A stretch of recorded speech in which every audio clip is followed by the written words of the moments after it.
So hello students, how are you all. मैं आपका maths mentor और मन चतुर्वेदी स्वागत करता हूं आप सभी बच्चों का ADA-247 प्लेटफॉर्म पर। आई होप सारे बच्चे अच्छे होंगे। तो चलो बच्चों, आज डिस्कस करते हैं सिमिलरिटी, और सिमिलरिटी को बहुत आसान तरीके से आज हम समझेंगे। कोई चीज़ रटने की जरूरत नहीं है, it's all about understanding your concepts. तो सबसे पहले we will focus on the concepts only, है ना। तो सबसे पहले चीज़ों को समझते हैं कि भाई सिमिलरिटी होती क्या है। अब आपने जब पढ़ी होगी 9th-10th क्लास में तो आपने चीज़ों को रटा होगा कि सर करस्पॉन्डिंग साइड्स बराबर, रेशियोज बराबर होते हैं, ये होता है AB/B होता है, ये why, what is reason behind that. तो सबसे पहले समझते हैं व्हाट इज सिमिलरिटी, राइट। तो सबसे पहले समझो सेम शेप्स होनी चाहिए और डिफर इन साइज होना चाहिए। इसको भूल जाओ, छोड़ो इसको। अब ध्यानपूर्वक समझेंगे सर क्या कहना चाह रहा हूं मैं। देखो बच्चों, जैसे अगर सबसे पहले मैं बात करूं कि आप फोन चलाते हो और आप पिक्चर क्लिक करते हो, तो जैसे मान लीजिए कि 4 दोस्त थे और आप भी उसमें इंक्लूड रहे थे, आपने फोटो क्लिक करी। तो मेनली क्या करते हैं, आप अपने फोटो को ही जूम करते हो। आप करते हो नहीं करते हो? तो जब आप अपने फोटो को जूम कर रहे हो ना, तो आपका मान लीजिए फोटो पहले ये रहा होगा, 4 दोस्त थे, इस तरीके से बनाते हैं। तो बच्चों मान लो आपका फोटो ये रहा होगा और आपने अपने फोटो को ही जूम करा, तो जैसे आप जूम करते हो आप बड़े हो जाओगे। जैसे इस बिल्ले को देख रहे हो, हाँ, जो भी बिल्ला खरगोश जो भी है, इस बिल्ले को आप देख रहे हो, तो पहले बिल्ला ऐसा था, अब ये बिल्ला ऐसा हो गया, या खरगोश जो भी है। तो ये figures they are similar figures. तो आप कहोगे सर आप कैसे कह सकते हो दे आर सिमिलर फिगर्स। मैं सिमिलर फिगर बच्चों इसीलिए कह सकता हूं, जैसे मान लीजिए इसकी पूंछ है, ये पूंछ है, ये पूंछ है। मैंने माना इसकी पूंछ 5 सेंटीमीटर की है, और आज जैसे ही आपने इसको जूम करा तो इसकी पूंछ मान लो 10 सेंटीमीटर हुई। कुछ ना कुछ तो आपको मानना ही पड़ेगा ना, कुछ ना कुछ तो बच्चों मानना पड़ेगा ना। तो अगर मैंने इसकी 5 थी तो अब इसकी पूंछ कितनी होगी, 10 सेंटीमीटर होगी। तो पूंछ कितनी होगी, दुगनी होगी सर, ट्वाइस होगी, twice. This is a scaling factor, इसको SF बोलते हैं, स्केलिंग फैक्टर SF। समझ रहे हो? अरे नहीं पता तो मैं SF क्या बोलते हैं, छोड़ दो, कुछ नहीं पता हमें, ये तो पता है दुगना हो रहा है, ये तो पता है। अब मुझे बच्चों बताइए, जैसे मान लीजिए मैंने इसका ये हाथ माना, हाथ। अब मैंने इस हाथ को माना, इसका हाथ पैर से तो छोटा ही होगा, तो हमने मान लेते 2 सेंटीमीटर का है।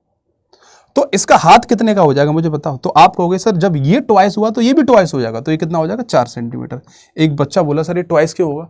अब जब आप मुझे एक चीज बताओ, जब आप जूम कर रहे हो, तो जब आप जूम करोगे जिस स्केलिंग फैक्टर से ये बढ़ेगा उसी स्केलिंग फैक्टर से ये बढ़ेगा। अगर ये ट्वाइस है तो ये भी ट्वाइस हो जाएगा। अब ऐसा तो नहीं है सर ये 2 सेंटीमीटर का हो गया तो 1 सेंटीमीटर का हो गया, इट इज नॉट पॉसिबल, कम थोड़ा ना हो जाएगा। तो उसी सेम स्केलिंग फैक्टर से ये दोनों बढ़ रहे होंगे। जब आप इसको जूम इन करोगे या जूम आउट करोगे, जूम आउट करोगे बढ़ जाएगा, जूम इन करोगे घट जाएगा, बट फिगर्स आपके सिमिलर रहेंगे। समझे? एक एग्जांपल हो, जैसे मान लीजिए इसका दांत 1 सेंटीमीटर का है, इसका जो टीथ है, इसका दांत है 1 सेंटीमीटर का है, टूथ बोलेंगे ना एक को, तो 1 सेंटीमीटर है। तो बच्चों अब इसका जो दांत है वो कितने का हो जाएगा। सर आप कहोगे सर अगर ये दुगना हो रहा है, अगर हाथ दुगना हो रहा है, तो सर ये भी दुगना हो जाएगा, 2 सेंटीमीटर। समझ रहे हो? तो टेक्निकल वर्ड्स में समझते हैं, दिस इज स्केलिंग फैक्टर, याद रखना। स्केलिंग फैक्टर कितना है, 2 है। स्केलिंग फैक्टर कितना हो रहा है, ट्वाइस हो रहा है। और अगर इसको थोड़ा और अच्छी तरीके से आप समझना चाह रहे हो, अभी देखो बच्चों, अभी तो मैं सिंपल समझा रहा हूं, फिर इसको हम क्वेश्चन पे अप्लाई भी करेंगे, है ना, ट्रायंगल पे भी इसको अप्लाई करेंगे। लेकिन पहले समझ लो व्हाट इज सिमिलरिटी, सिमिलरिटी कैसे काम करती है। तो बच्चों यहां पर जो लेंथ रेशियो ना 1:2 हो गया, क्योंकि पेपर में यही चीजें काम आएंगी। Length ratio 1:2। Sir length ratio क्या है भाई, मुझे आप एक चीज बताओ, अगर इसकी मान लो आप पूंछ नापोगे तो लेंथ में नापो, 5 सेंटीमीटर की पूंछ होगी सर इसकी, अब पूछोगे 10 सेंटीमीटर की सर, तो this is a length ratio, it is 1:2। Getting moment, length ratio.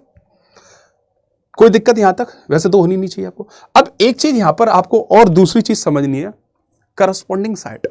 Corresponding side क्या होता है सर? करस्पॉन्डिंग साइड क्या होता है बच्चों, अगर मैं कहता हूं इसकी पूंछ 5 सेंटीमीटर की है, तो इसका दांत 10 सेंटीमीटर का नहीं होगा।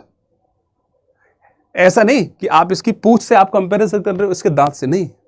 पूंछ का करस्पॉन्डिंग पूंछ है, दांत के करस्पॉन्डिंग दांत है, हाथ के करस्पॉन्डिंग हाथ है। अब सर ये कैसे पता चलेगा, ट्रायंगल में हम कैसे पता चलेंगे कि कौन सी साइड किसके करस्पॉन्डिंग है? उसके लिए भी थोड़ा सा धैर्य रखो, पहले समझ तो लो क्या होता है।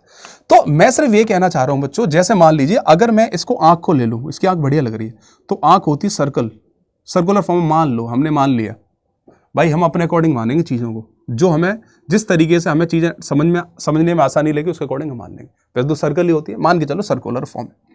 तो बच्चों सर्कल अगर मैं इसको नापूंगा, इसको अगर मेजर करूंगा, तो ये क्या होता है, दुनिया जानती है इस बात को, 5वीं क्लास के बच्चे को भी पता है ये चीज सर्कमफ्रेंस होती है, परिधि होती है, दिस इज सर्कमफ्रेंस। तो सर्कमफ्रेंस मैंने इसकी 2 पाई मान ली, मेरी मर्जी। आप और भी कुछ मान लो, 2 पाई सेंटीमीटर, 2 पाई मीटर, जो आपकी मर्जी है। सेंटीमीटर मान ले, पाई को मत मानो, कुछ ही मान लो, उस पाई को इसीलिए मानो ताकि आपको पता चले कि दिस इज सर्कमफ्रेंस। सर्कमफ्रेंस क्या होता है? 2 पाई आर, इसीलिए पाई मैंने मान लिया। तो एक बच्चा बोला सर तो आंख कितनी हो जाएगी? अगर बच्चों ये 2 पाई है ना तो आंख 4 पाई हो जाएगी, ये भी 4 पाई हो जाएगी, ये 4 पाई क्यों हो जाएगी सर? क्योंकि बच्चों ये भी तो सेंटीमीटर है, ये भी लेंथ रेशियो है, तो ये भी 4 पाई सेंटीमीटर हो जाएगी। This is also a length ratio. समझ में आ रहा है?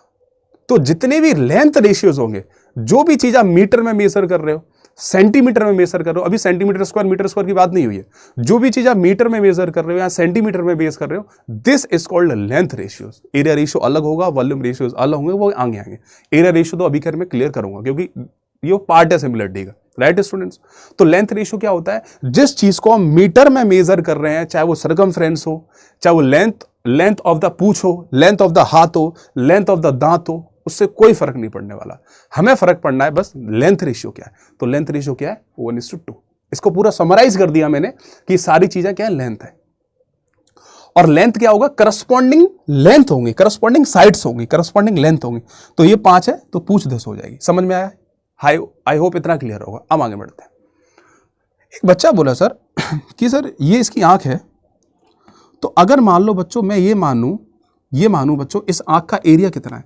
What is the area of आंख? What is the area of eye? कि इस आंख का एरिया कितना है सर? तो मैंने अपनी तरफ से मान लिया कि भाई इसका एरिया जो है ना, मैंने अपने अकॉर्डिंग मान लिया, इसका जो एरिया है ना बच्चों, वो हमने मान लिया 4 सेंटीमीटर स्क्वायर। आपको समझाने के लिए, वैसे पाई आर स्क्वायर होता है, 4 सेंटीमीटर स्क्वायर है। तो अब मैं आपसे क्वेश्चन पूछूंगा कि बच्चों अगर इसका आंख का एरिया 4 सेंटीमीटर स्क्वायर है तो इस वाली आंख का एरिया कितना हो जाएगा? एक बच्चा बोला सर इसका 4 है तो उसका 8 हो जाएगा, दुगना। नहीं बच्चों, ये हमेशा याद रखना बच्चों, हम जो स्क्वायर का एरिया ऑफ स्क्वायर करें या एरिया ऑफ सर्कल करें, हमेशा जो मेजर करते हैं वो मीटर स्क्वायर में करते हैं। बच्चों लेंथ रेशियो जो होती है ना वो मीटर में मेजर करते हैं, एरिया रेशियो किस में होगा? Metre square. वॉल्यूम किस में होता है? मीटर क्यूब है। तो एक चीज हमें याद रखना है बच्चों कि अगर लेंथ रेशियो आपका A/B है ना, तो जो एरिया रेशियो होगा वो होगा A²/B²। और जो वॉल्यूम रेशियो होगा इसको बाद में काम लेंगे, AQ/BQ होता है, अभी इसका काम नहीं, इसको छोड़ देते हैं, इतना ही काम है। तो अगर लेंथ रेशियो बच्चों A/B है ना, तो एरिया रेशियो कितना हो जाएगा आपका? A²/B²। Keep it in your mind, याद रखना। तो इसका मतलब क्या है सर? इसका मतलब बच्चों ये है, अगर लेंथ 1 से 2 हो रही है ना, तो एरिया आपका 1 का स्क्वायर 1, 2 का स्क्वायर 4 गुना हो जाएगा। एरिया कितना हो जाएगा? 4 गुना। इसका मतलब सर अगर एरिया अब 4 है ना, इसकी आंख का अब एरिया 4 है, और आपने क्या कर दिया? लेंथ रेशियो क्या हो गया? ट्वाइस हो गया, आपने दुगुना कर दिया। तो बच्चों इसकी एरिया ऑफ आंख, तो ये कितना हो जाएगा? इंटू 4, 16 हो जाएगा। तो ये जो एरिया हो जाएगा ना, ये 16 सेंटीमीटर स्क्वायर हो जाएगा। बस आपको ये याद रखना है। मैं इसको समराइज कर रहा हूं दोबारा से बच्चों कि अगर लेंथ रेशियो अगर आपका A/B है तो एरिया रेशियो A²/B² होता है। अगर लेंथ का रेशियो दुगुना हो रहा है या 3 गुना हो रहा है, 4 गुना हो रहा है, मतलब स्केलिंग फैक्टर है, या तो आपका 2 गुना होगा या 3 गुना हो रहा है, तो हर करस्पॉन्डिंग साइड का रेशियो सेम रहेगा। हर करस्पॉन्डिंग साइड का रेशियो सेम रहेगा। सर करस्पॉन्डिंग साइड का रेशियो कैसे पता चलेगा? हमें करस्पॉन्डिंग साइड कौन सी है? यहां तो आपको दिख रहा है कि पूछ है, टीथ है, ऐसा नहीं ये 5 है तो आप टीथ को 10 कर दो, नहीं, ये टीथ इससे कंपैरिजन होगा। ये पता चलेगा बच्चों जब मैं आपको ट्रायंगल करूंगा। डन स्टूडेंट्स, आई होप इतना आपको समझ में आया होगा। और नेक्स्ट वीडियो के लिए आप बने रहिए मेरे साथ, और नेक्स्ट वीडियो में बच्चों मैं आपके लिए लेके आ रहा हूं कि हम करस्पॉन्डिंग साइड को कैसे पहचानेंगे ट्रायंगल में। बहुत इजी तरीके से आपको समझाऊंगा, कोई चीज रटने की जरूरत नहीं है, सिर्फ रेशियो से ऐसे काम होंगे। ये A/B है तो उसकी साइड कितनी होगी, कोई कुछ याद करने की आपको जरूरत नहीं है, ठीक है? तो stay tuned for the next video. Thank you for this session, see you in the next. Thank you very much, bye bye.